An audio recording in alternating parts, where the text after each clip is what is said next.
ఈ రాష్ట్రంలో బీజేపీ అధికారంలో ఉంది. బీజేపీ అంటే బాబు, జగన్, పవన్. ఈ రాష్ట్రంలో ప్రతిపక్షం లేదు. ఈ రాష్ట్రంలో ఉన్నది మొత్తం పాలకపక్షమే. బాబు గారు మోడీ పక్షమే, జగన్ గారు మోడీ పక్షమే, పవన్ గారు మోడీ పక్షమే. మరి అంతా పాలకపక్షమైనప్పుడు ప్రతిపక్ష పాత్ర ప్రజా సమస్యల మీద మాట్లాడాలి, నిలదీయాలి, కొట్లాడాలి అని అంటే ఒక నాయకులు కావాలి. ఆ నాయకురాలే వైఎస్ షర్మిల. ఈ ఆంధ్రప్రదేశ్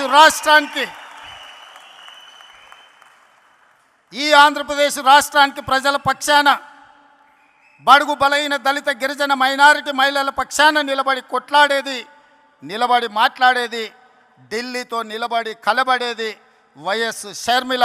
షర్మిల గారి నాయకత్వంలో మీరు పనిచేయండి. బీజేపీ అంటే బాబు, జగన్, పవన్ అని మేము అడుగుతున్నాం. రేవంత్ రెడ్డి గారు, బీజేపీ అంటే బీజేపీనే, దాంట్లో చేరి ఎన్డీఏ పార్ట్నర్లుగా ఉన్నది బాబు, పవన్ మాత్రమే.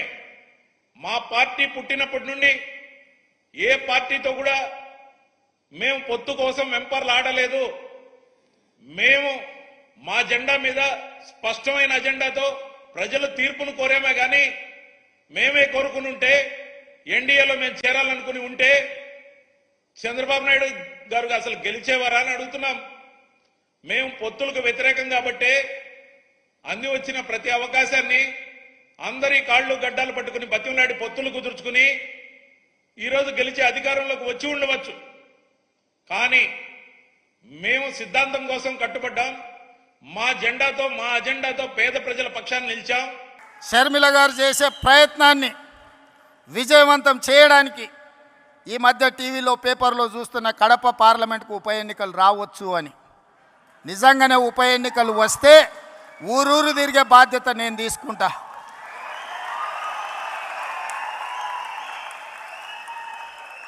కడప పౌరుషాన్ని ఢిల్లీకు చాటే సందర్భం వస్తే కడప జిల్లా వాసుల తరఫున కాంగ్రెస్ పార్టీ జెండా మోయడానికి, గల్లీ గల్లీ తిరగడానికి, అక్కడి నుంచే ఎక్కడైతే పోగొట్టుకున్నామో అక్కడనే వెతుక్కోమని పెద్దలు ఏదైతే చెప్పినరో, ఏ కడప జిల్లాలో కాంగ్రెస్ పార్టీకి దెబ్బ తగిలిందో అదే కడప జిల్లా నుంచి కాంగ్రెస్ పార్టీ జెండాను ఎగరేసి ఆ గడ్డ మీద నుంచే పోరాటం మొదలు పెడదాం. పక్క రాష్ట్రం తెలంగాణ రాష్ట్రం నుంచి వచ్చిన అక్కడి ముఖ్యమంత్రి గారు రేవంత్ రెడ్డి గారు అంటారు, ఆ ఆంధ్రజ్యోతిలో వచ్చేసిన అభూత కల్పనల న్యూస్ ఏదైతే ఉందో fake news. Kadapa by election వస్తుందట, దాంట్లో షర్మిలమ్మ గారు పోటీ చేస్తారట. తిరిగి ఎక్కడ పోగొట్టుకున్నామో అక్కడి నుంచే రాబట్టుకునే విధంగా అక్కడ తనని గెలిపించడానికి ఊరూరు తిరుగుతాడట రేవంత్ రెడ్డి గారు. అయ్యా రేవంత్ రెడ్డి గారు, తెలంగాణ ముఖ్యమంత్రి గారు, మీ మాటలు పక్కా ప్రగల్భాలు. ఎందుకని ఈ మాట అంటున్నామంటే, మీరు ముఖ్యమంత్రిగా ఉండి మీ సొంత జిల్లా మహబూబ్ నగర్లో కాంగ్రెస్ అభ్యర్థిని ఎంపీగా గెలిపించుకోలేక బీజేపీకి సంబంధించిన డీకే అరుణ గారు గెలిస్తే నోరు తెరిసి చూస్తూ ఉండిపోయారేనే. మరి మీరు అక్కడ ఊరూరా, మండలం లేకపోతే నియోజకవర్గాలు తిరగలేదా? టైం లేదా? మీరు నివాసం ఉంటున్న హైదరాబాద్ మహానగరంలో ఉన్న సికింద్రాబాద్ ని కాంగ్రెస్ కోసం గెలిపించుకోలేని మీరు కడపకు వచ్చి ఏదో చేసేస్తారని ఈడ ప్రసంగాలు ఇవ్వడం ఎంతవరకు గొప్పగా అనిపిస్తుందో తెలియదు. కానీ ఆంధ్రప్రదేశ్ ప్రజలు మీ మాటలు నమ్మేందుకు సిద్ధంగా లేరు. ఎవరు అవునన్నా ఎవరు కాదన్నా మీరు చంద్రబాబు నాయుడు గారు ఒకే నాణ్యానికి రెండు వైపులా. మీ లోపాయికారి బంధం ఏదైతే ఉందో ప్రజలందరికీ స్పష్టంగా తెలుసు. మీరు ఎంత భ్రమింపజేయాలని చూసినా మరింకో మాట అన్నారు.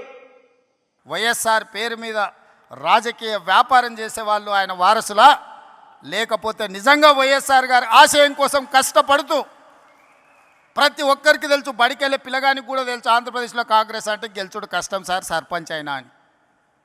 సర్పంచ్ గెలవడానికి కష్టమైనా పర్వాలేదు, నేను కష్టపడతా అని ముళ్ళబాట ఎన్నుకున్నది వైఎస్ షర్మిల. కాంగ్రెస్ పార్టీ జెండా మోస్తుంది అని అంటే కేవలం వైఎస్ఆర్ ఆశయాన్ని కొనసాగించడం కోసమే ఈరోజు వైఎస్ షర్మిల బాధ్యత తీసుకున్నారు.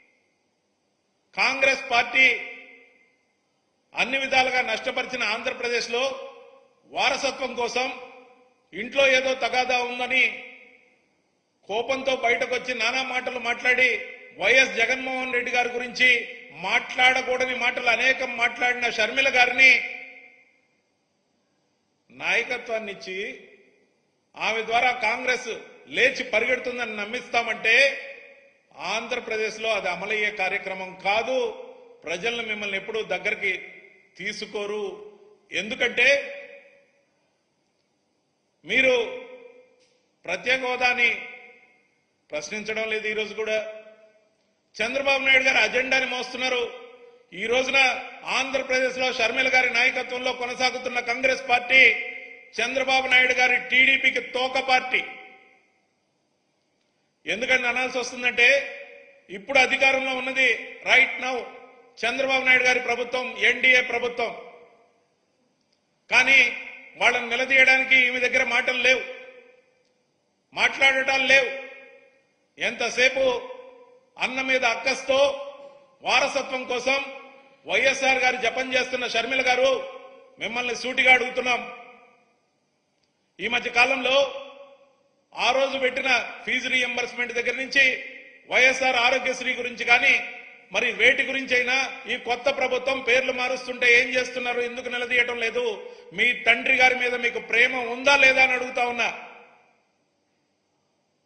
ఆ పేర్లన్నీ నిలబెట్టి మరింత పురోభివృద్ధిని ప్రజలకు ఇచ్చిన నాయకుడిగా వైఎస్ జగన్మోహన్ రెడ్డి గారు చిరస్థాయిగా నిలబడతారే కానీ సాక్షాత్తు వైఎస్ఆర్ గారి విగ్రహాల్ని అనేక దగ్గరలో కూలగొడుతూ పట్టపగలు పెట్రోల్ పోసి తగలబెడుతుంటే మీ నోరు ఎందుకు పెగలటం లేదు, మౌనంగా ఎందుకున్నారని అడుగుతా ఉన్నాం. అంటే లోపాయికారిగా ఆంధ్రజ్యోతి పేపర్కి ఫుల్ యాడ్లు ఇచ్చుకుంటే మాకేం అబ్జెక్షన్ లేదు. వాళ్ళ అజెండా మీద మీరు పనిచేస్తూ చంద్రబాబు నాయుడు గారి కోసం తోక పార్టీగా మిగిలి ప్రజల్ని మభ్యపెడితే తప్పు అని చెప్పి మేము చెప్పదలుచుకున్నాం. మరీ విడ్డూరం, నిన్న అనేక మంది నాయకులతో పాటు యావత్ మంత్రివర్గం కొలుగుదీరిన ఆ విభజన చట్టం ద్వారా ఆంధ్రప్రదేశ్ ని అన్ని విధాలుగా నడ్డి విడిచిన కాంగ్రెస్ పార్టీ